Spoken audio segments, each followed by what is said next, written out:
Assalamualaikum warahmatullahi wabarakatuh Ustaz. Waalaikumsalam warahmatullahi wabarakatuh. Maaf Ustaz izin bertanya, saya langsung ke pertanyaannya. Saya sering melakukan hal yang tidak semestinya. Saya menyadari akan hal itu salah. Namun lagi-lagi saya melakukan kesalahan atau dosa tersebut dosa tersebut.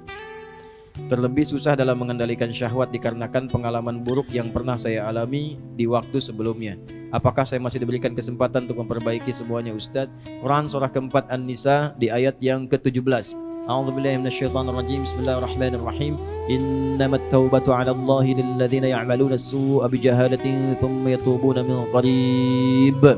Orang-orang yang mau kembali kepada Allah dengan taubat itu, maka lakukanlah ketika ia sadar ia salah, segera taubat. Ya.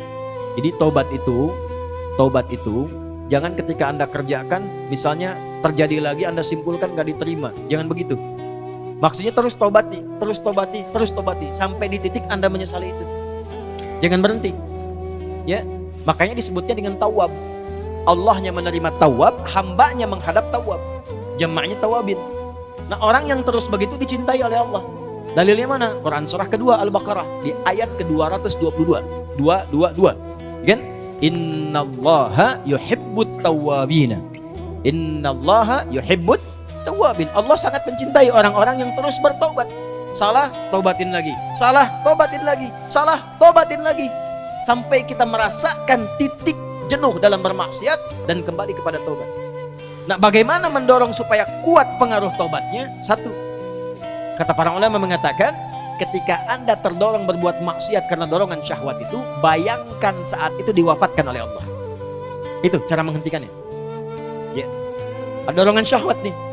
Ya, ketika akan terfikir untuk melakukan, bayangkan, rasakan bagaimana kalau diwafatkan saat itu. Nah, itu akan menghentikan seketika. Ya, seketika itu akan berhenti. Nah, setelah itu bagaimana? Cari suhbatus sholihin, bergaul dengan orang soleh yang menghindari lingkungan tadi. Ya, kalau tayangan, hilangkan tayangannya, ganti dengan yang baik-baik. Bacaan, mulai hilangkan yang buruk, ganti dengan yang baik. Untuk menemukan itu, bergaul dengan orang soleh. Lihat, Anda pelajar di kampus, cari orang soleh. Ya, temani dia terus. Temani supaya mendapatkan bagian dari kesolehannya. Setelah itu latihan selanjutnya yang pertama salat. Karena salat itu kuncinya. Inna sholata tanha 'anil fahsya'i wal. Nah, syahwat itu munculnya dari fahsya. Pornografi, porno aksi, LGBT, kata-kata jorok dan lain sebagainya, itu dari syahwatnya fahsya. Pencegah utamanya adalah salat. Maka dalam sujud mohonkan khusus kepada Allah supaya bisa dibimbing, diberikan kekuatan oleh Allah untuk mengendalikan syahwatnya. Satu, taubat jangan berhenti, optimis terus. Yang kedua, rasakan kalau akan terfikir berbuat maksiat akan diwafatkan. Yang ketiga, cari teman yang soleh. Yang keempat, sholat optimalkan. Yang kelima, latihan puasa. Gitu ya. Sebab puasa itu paling efektif untuk bisa mencegah maksiat. Ya, Anda kalau syahwat sedang muncul, sedang puasa, nggak akan dilakukan. Berat untuk melakukan itu. Minimal pertama takut batal puasanya.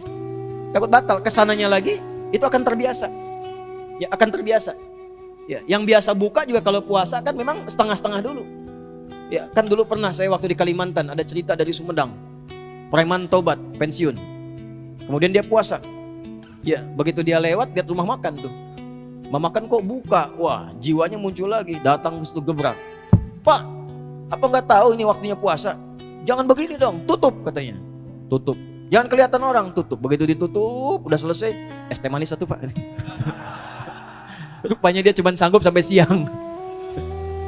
Tapi alhamdulillah kan sudah mulai kan. Besoknya tambah lagi. Makanya sebelum nanti masuk Ramadan, nanti kita belajar. Ya, di awal bulan ya, di Tanah Kusir. Kita akan belajar, salah satunya adalah latihan puasa sunnah. Itulah sebabnya nanti kenapa Sya'ban Nabi banyak puasa sunnah.